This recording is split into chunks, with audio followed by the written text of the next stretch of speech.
తిప్పేస్తూ ఎంతో మంది యువత తప్పుదారి పడుతున్నారన్న ఉద్దేశంతో అవగాహన కల్పించడానికి నేను చాలా యూట్యూబ్ ఛానల్స్లో మాట్లాడుతుంటాను గెస్ట్ స్పీకర్. అది నా పరిచయం.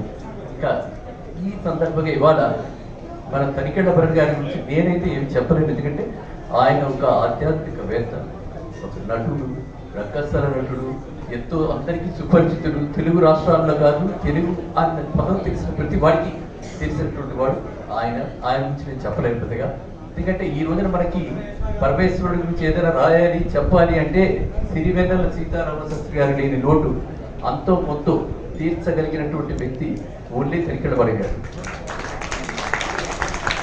ఇంకా కాకతీయ ఈ ప్రాజెక్ట్ గురించి, ఎందుకంటే ఇవాళ పర్పస్ ఇది కదా, తనికెళ్ళ భరణ్ గారి సన్మాన సభలాగా అయిపోతుంది ఇది.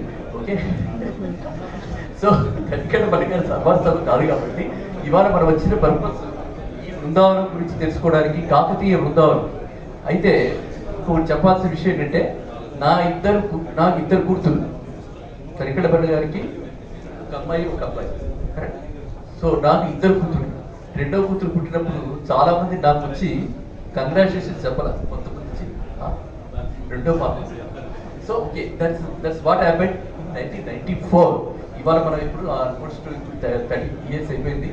సో ఇద్దరు కూడా యూఎస్లో ఉన్నారు, ఇద్దరు ఎంఎస్ చదువుకున్నారు, ఇద్దరు ఐటీ చేశారు, ఇద్దరు యూఎస్లో ఉన్నారు.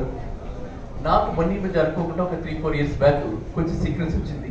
సీక్రెట్స్ వచ్చినప్పుడు believe me, within a day they were here. So అదనమాట పిల్లలకి మనం నేర్పాల్సింది ఏంటంటే బంధాలు, అనుబంధాలు, అవి మన తెలపాలి. కానీ మన అవరోధాలు కాకూడదు. ఇందాక నుంచి కూడా భక్తులందరూ చెప్తున్నారు, ఒకళ్ళ ఇచ్చిన భక్తులు ఒకళ్ళు ఉన్నారు, అందరూ గ్లామర్కే చూస్తారు. బ్రోచర్ రిలీజ్ అనగానే గ్లామర్, నేను చదవట్ల గ్లామర్. ఒక లేటెస్ట్ హీరోయిన్ ఎవరో వచ్చి శ్రీలీల చాలా ఉన్నాయి, ఇలాంటివి చాలా మంది గ్లామర్ క్వీన్స్ ఉన్నారు, వాళ్ళు వస్తూ ఉంటారు. కానీ మన బ్రహ్మాజీ గారు వచ్చి రవికుమార్ గారు ఇలాగ మేము బ్రోచర్ లాంచ్ చేస్తున్నాము, మీరు కూడా రావాలి. నేను ఎవరు లాంచ్ చేస్తున్నారు, ఎవరంటే తనికెళ్ళ భరణ్ గారు. ఫస్ట్ టైం ఈ హైదరాబాద్లో గ్లామర్ కాకుండా ఒక జ్ఞానికి మనం చక్కటి అవకాశాన్ని ఇవ్వటం, ఆ జ్ఞాని చేతుల మీదుగా ఈ బ్రోచర్ లాంచ్ అవ్వడం అంటే నాకు చాలా ఆనందం వేస్తుంది. అది నెంబర్ 1. నెంబర్ 2, పిల్లలందరూ కూడా, ఏ పిల్లలు కూడా అంటే ఆడగాని మగ కానీ వాళ్ళకి ఏ మాత్రం ఆస్కారం ఉన్నా కూడా they will try to pay back. ఇవాళ సొసైటీకే మనం ఎంతో కొంత చేద్దాం అనుకుంటున్నాం. ఈ రోజుల్లో తల్లిదండ్రులకు ఎందుకు చేయాలి, ఎంతో కష్టపడి మనం పెంచాము.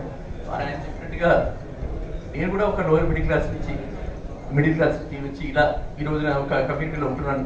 ఆ కమ్యూనిటీలో అన్ఫార్చునేట్లీ 70 ఏళ్ళు వచ్చిన వాడు, 75 ఏళ్ళు వచ్చిన వాడు, 80 ఏళ్ళు వచ్చిన వాడు ఉన్నా ఈ రోజుకి కూడా కమ్యూనిటీలో నేను ఇతరవాడిని అత్తరవాడిని చెప్పుకుంటూ ఈ తారతమ్యాలు మాత్రం ఇంకా కొనసాగుతున్నాయి. ఇట్లాంటి తారతమ్యాలు లేకుండా అందరికీ అందుబాటులో ఉంటూ ఇలాంటి బృందావనం అంటే డోంట్ కర్స్ యువర్ చిల్డ్రన్. పిల్లలు కూడా తల్లిదండ్రులు బాగున్నారు, హ్యాపీగా ఉన్నారు, సేఫ్గా ఉన్నారు. ఏమైనా అవసరం వస్తే ప్యానిక్ బటన్ ఉంది, మన అలారం బటన్ ప్రెస్ చేస్తే అక్కడికి వెళ్ళిపోతుంది, యూఎస్కి వెళ్ళిపోతుంది. ఇక్కడ లోకల్ ఎమర్జెన్సీ కాంటాక్ట్స్ వెళ్ళిపోతాయి, హాస్పిటల్ వాళ్ళు వస్తారు. ఇలాంటి కమ్యూనిటీ హై ఎండ్ ప్రొడక్ట్. ఎందుకంటే నాకు చాలా తెలుసు ఇలాంటివి. 1998లో నేను సర్వీస్లో ఉండగా ఫైనాన్షియల్ వర్క్ ఇప్పుడు అందరికీ సాకేత్. సో అట్లాంటివి చాలా వచ్చాయి. అప్పట్లో సాకేత్ అంటే ఒకటే ఉండేది, ఇప్పుడు ఓల్డ్ ఏజ్ హోమ్ చాలా వచ్చాయి.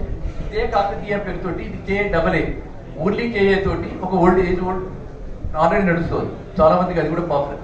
కానీ అందులో ఎక్కడా లేని ఫీచర్స్, వరల్డ్లో ఎక్కడెక్కడో ఉన్నటువంటి ఫీచర్స్ అన్నీ, ఎందుకంటే ఆయనే యూఎస్ ట్రావెల్ చేసి వచ్చి బ్రహ్మాజీ గారు అన్ని ఇందులో పొందుపరిచి అందరికీ అందుబాటులో పెట్టారు. కాబట్టి నా రిక్వెస్ట్ ఏంటంటే ప్రతి వాళ్ళు మన భరణి గారు చెప్పినట్టు, తనికెళ్ళ భరణి గారు చెప్పినట్టు మనకి అవసరం వస్తుందో రాదు, మనకి ఏముందో విధి మనకి తెలియదు, మన విధి రాత మనకి తెలియదు. బ్రహ్మ చేసిన ఒక పాపం ఏంటంటే బ్యాంకర్గా నాకు అయ్యో వీడు దొంగోడని తెలియదు, వీడు మంచోడని తెలియదు, ఆ చాలా కష్టాలు పడ్డాం. తర్వాత కూడా చూస్తే మన విధి ఏంటో మనకి తెలియదు, మనకి ఏ రాస్తుందో మనకి తెలియదు, అది విధాతకే తెలుసు. కాబట్టి అందరూ కూడా ఎవరైతే ఎఫర్ట్ చేయగలరు, ఎవరైతే దీన్ని ఓల్డేజ్ హోమ్ అనకండి please, it is wellness centre. ఇంగ్లీష్లో మహాప్రస్థానం కట్టినప్పుడు నేను అనుకున్నాను అంటే ఇలాంటివి కూడా చేస్తున్నారు కార్పొరేట్ ఫిలిక్స్ కూడా కట్టించారు. తర్వాత I have to perform there some ఒక లాస్ట్ రైట్స్ పర్ఫార్మ్ చేశాను. అప్పుడు అర్థమైంది ఎంత బ్రిలియన్స్ ఎంత బాగా కట్టారు. అంటే డిగ్నిటీ లైఫ్ కాదు, డెత్లో కూడా ఉండాలి. సేమ్ వే ఓల్డ్ ఏజ్లో కూడా నెమరు వేసుకుంటూ 10 మందితో మన అనుభవాలు పంచుకుంటూ, మన అనుభవాలే కాకుండా చేదు అనుభవాలు తీపి అనుభవాలు రెండు ఉంటాయి. మనం ఎక్స్పీరియన్స్ చేసాం. Life is only 100 years.